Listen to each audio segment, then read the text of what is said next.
Waalaikumsalam, berjumpa kembali bersama saya Sandro Jabrik. Wong ganteng sak donya, mohon untuk tidak menyebutkan nama dan identitas dalam percakapan ini karena percakapan ini saya naikkan dalam konten YouTube. Gimana Mbak?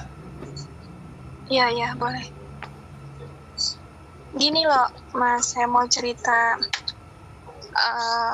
Saya kan sekarang lagi bingung ya. Temen saya kan ketangkap polisi waktu hari Minggu. Sampean? Posisinya itu temen saya. Oke, terus? Nah, waktu hari Minggu. Nah, terus waktu di kosan itu ya, posisinya lagi banyak temen. Tapi yang OS itu cuma dia doang gitu. Terus kan polisi masuk ke rumah. Nah, udah gitu polisi kan nanya KTP. Semua kan ada, cuma dia doang yang nggak ada kan. Nah, terus polisi langsung pegang dia lah. Dia bilang, kamu di sini udah berapa lama? Saya bilang udah 1 tahun.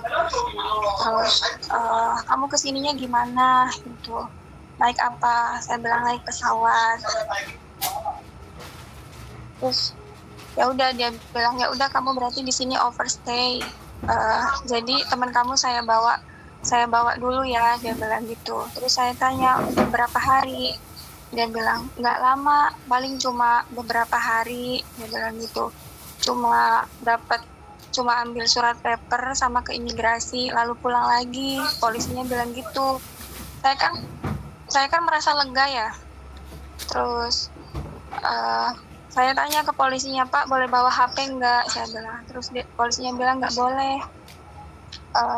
Terus Pak apa perlu bawa baju, polisi juga bilang nggak boleh bawa apapun, tas sekecil apapun nggak boleh, cuma bawa uang $100 sama patadong, dia bilang hanya untuk ongkos pulang, dia bilang gitu.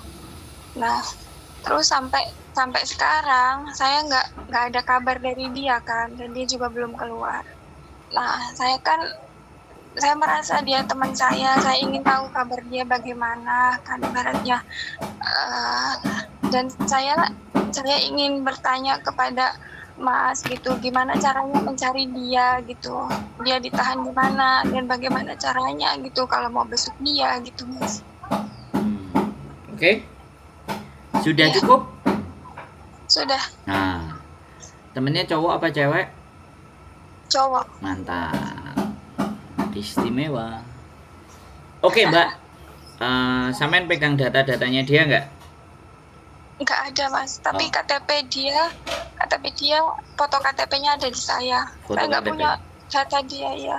Paspor nggak ada, dia udah dibawa sama polisi, saya nggak punya fotonya.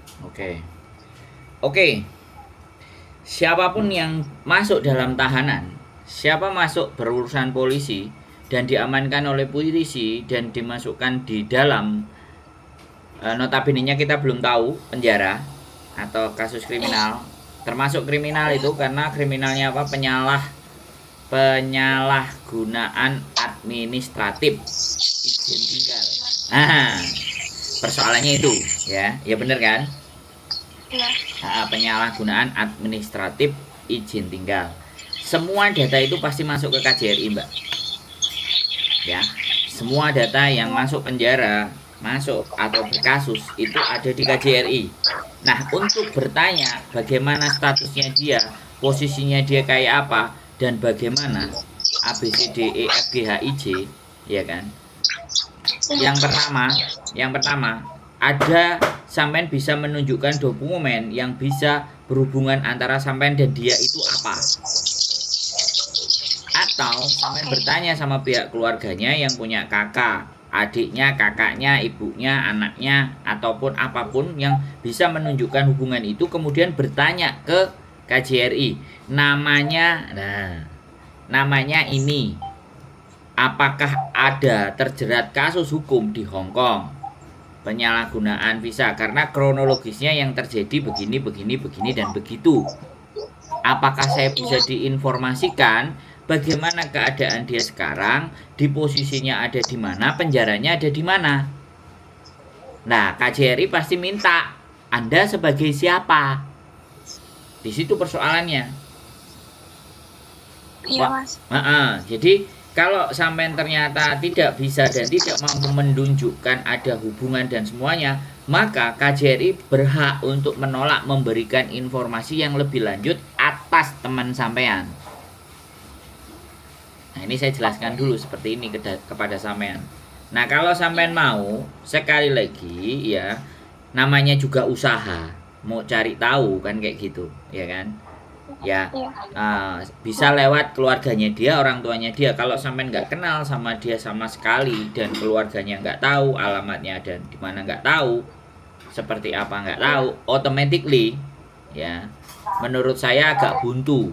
Tapi sampean coba saja datang ke KJRI, ke bagian pengaduan, ya, ke bagian pengaduan di lantai bawah. Sampean bawa dokumen teman sampean tadi yang cowok, tunjukin dokumennya. Kalau ditanya sampean sebagai apa, jujur aja ngomong sama mereka, nggak apa-apa. Kalau ngomong sama KJRI kita jujur apapun boleh. Kalau di YouTube saya sangat melarang untuk menyampaikan nama dan identitas, ya, itu kalau saya. Tapi kalau di KJRI semuanya pasti dijamin tidak ada persoalan. Diomongkan aja, sampean cerita kronologisnya. Barangkali, sekali lagi, barangkali imigrasi KJRI bisa memberikan info yang jelas dan akurat buat sampean yang seperti sampean inginkan. Kalau semisalnya nggak dapet, sekali lagi kalau nggak dapet, sampean cuman bilang aja, sampean tulis nama sampean, sampean tulis nomor KTP sampean, sampean tulis sampean sebagai apanya, nama, nomor KTP, sampean sebagai apanya, kasihkan ke KJRI, titip tolong sampaikan ke dia, suruh tulis ini biar saya bisa jenguk dia di mana penjaranya. Kalau sampean nggak dikasih info, bisa dipahami nggak? Iya. Artinya kan sampean nitip ke dia. Kalau nanti, karena di KJRI itu ada jadwal rutin penjengukan siapa. Nah, ketika itu disodorin sama KJRI dan dia nulis permintaan ingin bertemu dengan sampean, maka sampean bisa masuk ke penjara itu. Iya. Itu kalau dia lagi posisi ada di penjara. Kan saya juga nggak tahu. Tapi saya nyeritain prosedur ini kepada sampean. Nah, barangkali ya sekali lagi, kalau sampean bersedia, sampean kasih nama sampean dan ternyata sampean dapat surat, sampean tahu alamatnya penjaranya bagaimana dan seperti apa, besok lagi ajak saya, tuliskan surat saya juga untuk bisa nengok ke penjara. Atau kalau sampean nggak bersedia, saya mau ngikut ke penjara, apa yang sampean alami sama dia dan seperti apa, boleh kita kontenin supaya teman-teman semuanya itu jadi tahu gimana carinya mencari orang, pacarnya. Oke Mas, nggak apa-apa ya. Pacarnya atau adiknya atau siapapun keluarganya yang hilang.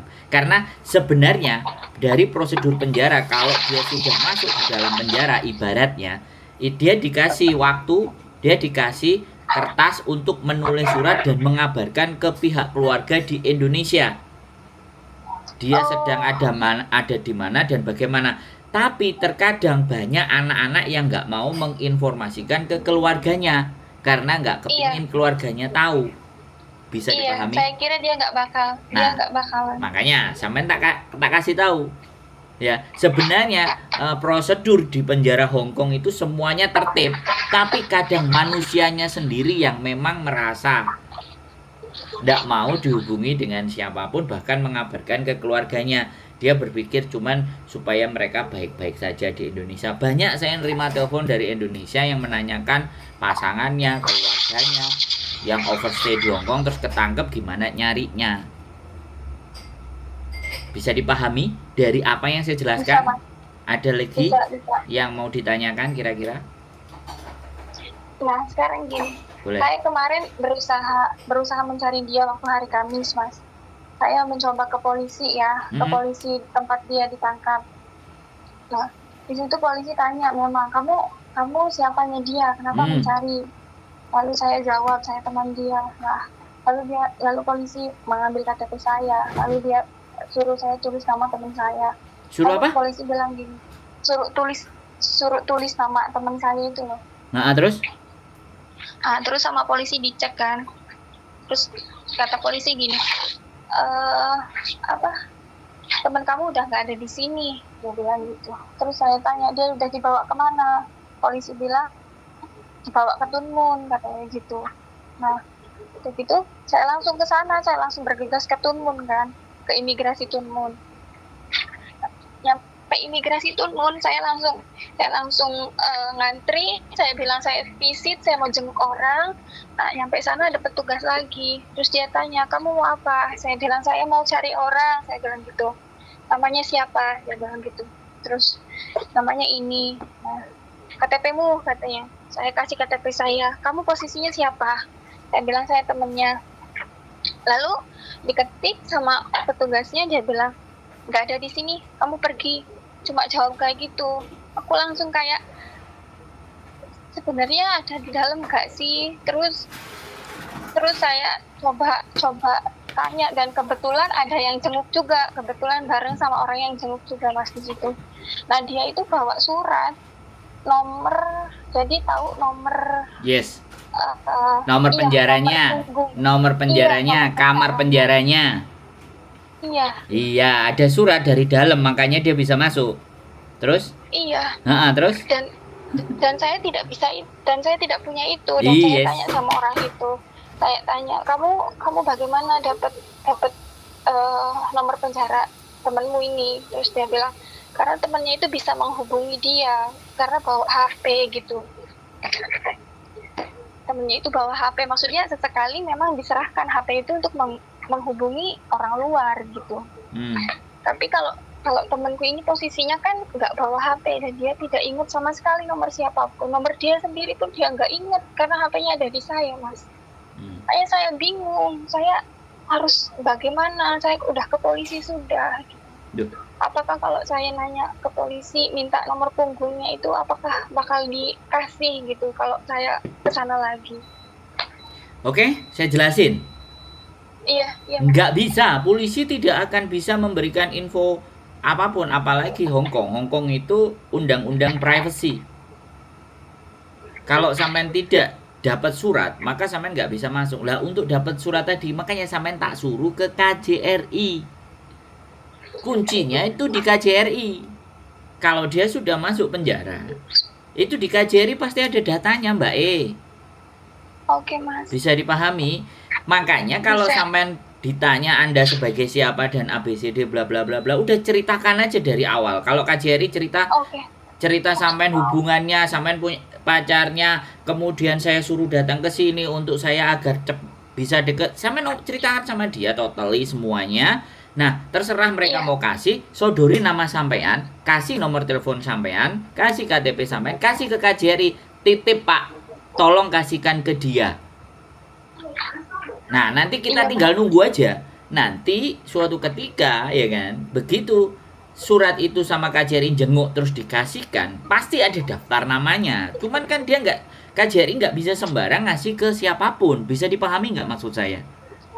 Bisa. Ya, karena sampean belum ada hubungan keluarga, kecuali sampean sudah suami istri. Dalam satu kakak itu langsung diinfokan sama KJRI. Jadi sampean nggak usah bingung, letakkan ke KJRI nama sampean, Pak saya titip. Kalau misalnya saya tidak bisa menghubungi dia, karena dia nggak bakalan menghubungi keluarganya gini. Karena saya tahu prosedur di penjara, bilang aja kayak gitu.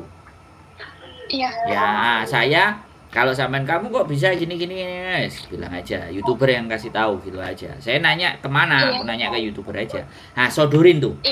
Polisi KJRI-nya, kejaksaannya KJRI. Kalau bicara YouTuber Sandro PD saya, dia pasti tahu. Iya. Ya gitu aja Mbak. Jadi sampean nggak usah bingung, nggak usah panik, nggak usah mumet. Datang ke KJRI. Kuncinya siapapun orang Indonesia yang masuk dalam penjaranya atau yang sedang berkasus, tidaklah mungkin KJRI tidak tahu. Oke. Mas, saya boleh tanya nggak?